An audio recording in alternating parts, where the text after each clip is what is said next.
Hello everyone, I am doctor Kanishka Kaushik. Welcome you all on toppers top. So ये video जो है ये जनवरी के करंट अफेयर की थी, बट अभी मेरे सामने आई तो मुझे लगा कि इस टॉपिक के ऊपर अलग से वीडियो होनी चाहिए, क्योंकि जम्मू एंड कश्मीर में जो डेवलपमेंटल चीज़ें हो रही हैं तो वो हमारे लिए कितनी ज़्यादा इंपॉर्टेंट है वो आप समझ सकते हो। फिर इंडस्ट्रियल डेवलपमेंट हो रही है तो वो EPFO प्रोस्पेक्टिव से और ज़्यादा इंपॉर्टेंट हो जाती है। ठीक है, तो ये जो कंटेंट है मैंने इंग्लिश और हिंदी दोनों के अंदर रखा है। सारे पॉइंट्स को डिस्कस करेंगे और उसके साथ किस तरीके का क्वेश्चन आपसे पूछा जाएगा वो भी क्वेश्चन मैंने एक डाला है ताकि आपको इजी रहे। सबसे पहले जो आपको यहाँ पे याद रखनी है कि ये एक सेंट्रल सेक्टर की स्कीम है इंडस्ट्रियल डेवलपमेंट के लिए। जस्ट अ मिनट, हाँ, तो ये इंडस्ट्रियल डेवलपमेंट के लिए सेंट्रल सेक्टर की स्कीम है जो कि department for promotion of an industry and internal trade के थ्रू की जा रही है। ठीक है, तो आपको डिपार्टमेंट का याद रखना है और उसी के साथ ये जो डिपार्टमेंट है किसके अंडर आता है, तो ministry of commerce and industry के लिए अंदर ये आएगा। ठीक है, अब हम शुरू करते हैं मेन पॉइंट्स को। तो गवर्नमेंट ऑफ इंडिया जो है उसने industrial development scheme Jammu and Kashmir 2021 को लॉन्च किया है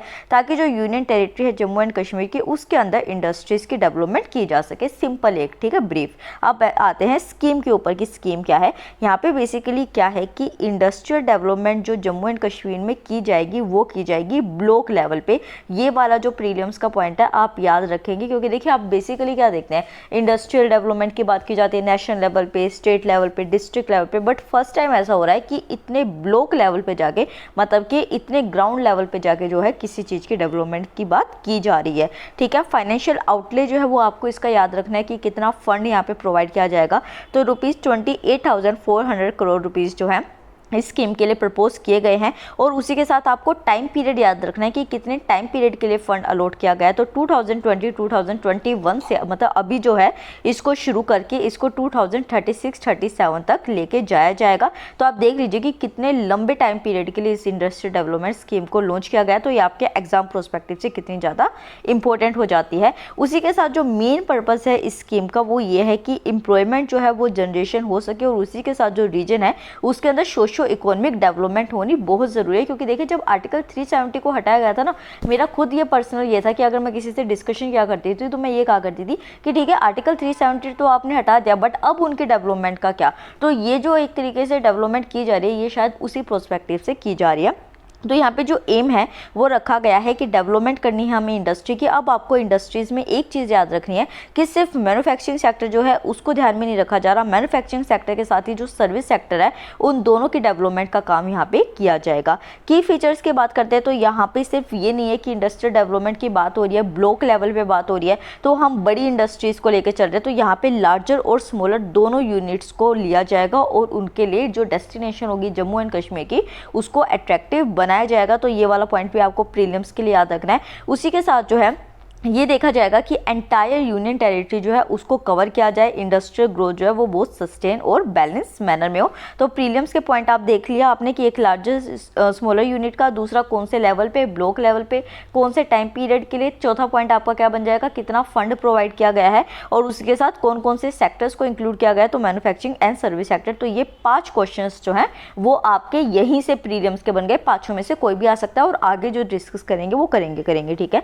ये जो स्कीम है ये बेसिकली लाई गई है ताकि जो lines of ease of doing business है उसके अंदर इंप्रूवमेंट की जा सके जम्मू एंड कश्मीर के लिए। और उसी के साथ यहाँ पे एक जो वन मेजर इंसेंटिव लाया जा रहा है वो लाया जा रहा है GST लिंक्ड इंसेंटिव का, जिसमें कि बेसिकली क्या होगा कि जो कंप्लायंस बर्डन होता है वो थोड़ा कम हो जाएगा जो भी मैन्युफैक्चरर्स होंगे या फिर जो इंडस्ट्रीज होगी उनके ऊपर, और उसी के साथ जो ट्रांसपेरेंसी है वो भी मेंटेन रहेंगी, उसमें आपको कोई कॉम्प्रोमाइज़ नहीं करना होगा। इसके साथ एक चीज़ ये देखनी है आपको कि जो ये GST लिंक्ड इंसेंटिव की हम बात कर रहे हैं तो क्या मतलब GST जो है उसको माफ़ कर दिया जाएगा या फिर रिफंड कर दिया जाएगा इंडस्ट्री को जो वो पे करती है, तो ऐसा नहीं होगा। तो ये वाला पॉइंट आपका नेक्स्ट प्रीलिम्स का हो जाता है। मतलब एक तो ये वाला पॉइंट हो गया 6 कि GST लिंक इंसेंटिव प्रोवाइड किए जाएंगे। दूसरा पॉइंट क्या हो गया कि ये रीएम्बर्समेंट या रिफंड ऑफ GST से एसोसिएटेड नहीं है। यहाँ पे क्या होगा कि ग्रोस GST जो उस इंडस्ट्री से डेवलप हो गया, उस प्रोडक्ट से जो यहाँ पे कैलकुलेट होगा या फिर किया जाएगा, रिसीव किया जाएगा। तो यहाँ पे बेसिकली इंडस्ट्रियल इंसेंटिव्स जो हैं वो उनको प्रोवाइड किए जाएंगे, एलिजिबल हो जाएंगे वो ग्रोस जीएसटी के अंदर, ताकि जो भी disadvantages Jammu and Kashmir face करती है उस फंड को यहाँ पे यूज़ किया जाएगा। ठीक है, इतना समझ आया। तो ये एक क्वेश्चन आप देख लीजिए अपने सामने, ये एक सैम्पल क्वेश्चन है जो आपसे मे भी पूछा जा सकता है कि what is the period of new industrial development scheme for Jammu and Kashmir 2021 approve by the government of India under the industrial development of Jammu and Kashmir. तो यहाँ पे एक बार आप वीडियो को पॉज कीजिए और इसको अटेम्प्ट कीजिए। Okay done. तो यहाँ पे डी जो है वो 2021 से लेके 2036-37 जो है इतने टाइम पीरियड के लिए इस स्कीम को लॉन्च किया गया है। नेक्स्ट जो है, अब आते हैं फैक्ट्स आपके और इम्पोर्टेंट फैक्ट्स। यहाँ पे सबसे पहले देखते हैं कि कैपिटल इन्वेस्टमेंट जो की जाएगी इंडस्ट्रीज के थ्रू उसमें क्या इंसेंटिव दिया जा रहा है। तो यहाँ पे कहा गया है कि जो जोन ए और जोन बी, मतलब कि 2 जोन्स जो हैं वो यहाँ पे बनाए गए हैं ब्लॉक लेवल पे, उसमें अगर आप जोन ए में जाके कैपिटल इन्वेस्टमेंट करते हैं तो आपको 30% तक जो है वो इंसेंटिव मिलेगा। ये जो इंसेंटिव मिलेगा वो किसके ऊपर बनेगा, जो प्लांट आप सेटअप कर रहे हैं और उसी के साथ जो मशीनरी सेटअप कर रहे हैं मैन्युफैक्चरिंग सेक्टर में, और अगर आप सर्विस सेक्टर में है तो आप कोई फिजिकल एसेट को जो है, जो ड्यूरेबल फिजिकल एसेट है उसको सेटअप कर रहे हैं, तो आपको 30% तक का जो है यहाँ पे इंसेंटिव प्रोवाइड किया जाएगा ऑन द कैपिटल इन्वेस्टमेंट। उसी के साथ जो है ऐसे यूनिट्स जो कि 50 करोड़ रुपीस तक का जो मतलब के यहाँ पे इन्वेस्टमेंट करेंगी वही जो है इस इंसेंटिव को अवेल कर सकती है, उससे कम नहीं कर सकती है।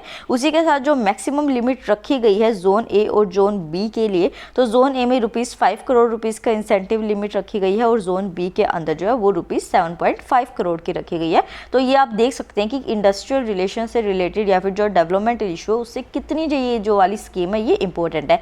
फिर आते हैं कैपिटल इंटरेस्ट सबवेंशन के ऊपर कि कितना कैपिटल लगाया जा रहा है, उस पर जो इंटरेस्ट लगता है उसमें कितने आपको जो है छूट दी जाएगी। तो एनुअल रेट जो है वो 6% का दिया जाएगा फॉर मैक्सिमम 7 ईयर, मतलब कि 6% जो आपने लोन लिया होगा उसके ऊपर इंटरेस्ट होगा, उसका सबवेंशन किया जाएगा। और कितने टाइम पीरियड के लिए किया जाएगा, 7 साल के लिए किया जाएगा। ये जो लोन का अमाउंट है अगर ₹500 करोड़ रुपीस का है प्लांट और मशीनरी के केस में, मैन्युफैक्चरिंग के सेक्टर में और सर्विस सेक्टर में फिजिकल एसेट्स के अंदर, तभी जो है ये इंटरेस्ट सबवेंशन होगा, वरना नहीं होगा। नेक्स्ट आ जाता है जीएसटी लिंक्ड इंसेंटिव, जो कि हमने स्टार्टिंग में डिस्कस किया था। तो यहाँ पे बेसिकली क्या है कि जो एक्चुअल इन्वेस्टमेंट प्लांट और मशीन में, मैन्युफैक्चरिंग सेक्टर में और फिजिकल एसेट जो है वो सर्विस सेक्टर में, उसका जो मतलब 10 ईयर्स के टाइम पीरियड के लिए जितना भी जीएसटी रिसीव होगा उसका 300% जो एलिजिबल वैल्यू होगी वो एज एन इंसेंटिव प्रोवाइड कर दिया जाएगा एक फाइनेंशियल ईयर में। तो यहाँ पे बेसिकली कहा गया है कि जो अमाउंट है इंसेंटिव का एक फाइनेंशियल ईयर के अंदर वो 1/10 जो होगा उससे ज़्यादा एलिजिबल, मतलब कि उससे ज़्यादा एक्सीड नहीं होना चाहिए for the total eligible amount of incentive. Next आ जाता है यहाँ पे कि जो working capital interest subvention incentive है वो कितना प्रोवाइड किया जाएगा। तो यहाँ पे जितनी भी एग्जिस्टिंग यूनिट्स होंगी उनको एक एनुअल रेट ऑफ 5% के ऊपर जो है 5 साल मैक्सिमम के लिए जो है इंसेंटिव प्रोवाइड किया जाएगा। और यहाँ पे वर्किंग कैपिटल एटलीस्ट कितना होना चाहिए, ₹1 करोड़ रुपीस का होना चाहिए, जिसमें 5% आपको इंटरेस्ट इंसेंटिव मिलेगा और मैक्सिमम 5 ईयर्स के लिए मिलेगा। एक चीज़ जो प्रीलिम्स के लिए आपको मेनली याद रखनी है कि ऐसा जो है वो फर्स्ट टाइम हुआ है कि कोई इंडस्ट्रियल इंसेंटिव स्कीम जो है इंडस्ट्रियल डेवलपमेंट के लिए वो ब्लॉक लेवल पे की गई है। तो ये वाला पॉइंट आप याद रखेंगे। इंग्लिश का हो गया, अब हम हिंदी पे आ जाते हैं। तो संदर्भ जो है, इंट्रोडक्शन बेसिकली ब्रीफ, क्या कि हाल ही में भारत सरकार द्वारा केंद्र शासित प्रदेश जो जम्मू एंड कश्मीर है उसमें औद्योगिक विकास के लिए जम्मू कश्मीर हेतु नई औद्योगिक विकास योजना तैयार की गई है। इसके बाद देखिए योजना के बारे में क्या है, ये एक केंद्रीय क्षेत्र की योजना है। इस योजना का उद्देश्य केंद्र शासित प्रदेश जम्मू और कश्मीर में ब्लॉक स्तर तक औद्योगिक विकास को ले जाना है और यह भारत सरकार द्वारा पहली बार ब्लॉक स्तर पर शुरू की गई औद्योगिक प्रोत्साहन योजना है। तो गाइस समझा मैंने दिया है, जस्ट मैं आपके लिए रीड कर रही हूँ ताकि आप अपने नोट्स बना सके। नोट्स के साथ ऐसा यार कि अगर अच्छा रहा रिस्पॉन्स वीडियो के ऊपर तो मैं पीडीएफ भी प्रोवाइड कर दूंगी टेलीग्राम चैनल पर, जिसका लिंक आपको डिस्क्रिप्शन बॉक्स में मिल जाएगा। नेक्स्ट जो है, ये जो प्रस्तावित योजना है इसकी अवधि जो है वो 2020-21 से लेके 2036-37 होता है, तो 37 तक होगी, जिसमें कि 28,400 करोड़ रुपीस का जो है वो पूरा फंड प्रोवाइड किया जाएगा। इस योजना के नए निवेश को आकर्षित करने तथा जम्मू कश्मीर में मौजूदा उद्योगों के विकास हेतु 5 सालों के लिए 5% की दर से कार्यशील पूंजी की सहायता प्रदान करने का प्रस्ताव किया गया है। योजना का उद्देश्य क्या है, तो इस योजना का मुख्य उद्देश्य रोजगार सृजन करना है जिससे क्षेत्र का सामाजिक आर्थिक विकास हो सके। इसके अलावा योजना का उद्देश्य जम्मू और कश्मीर में विनिर्माण के साथ साथ सेवा क्षेत्र का विकास भी करना है।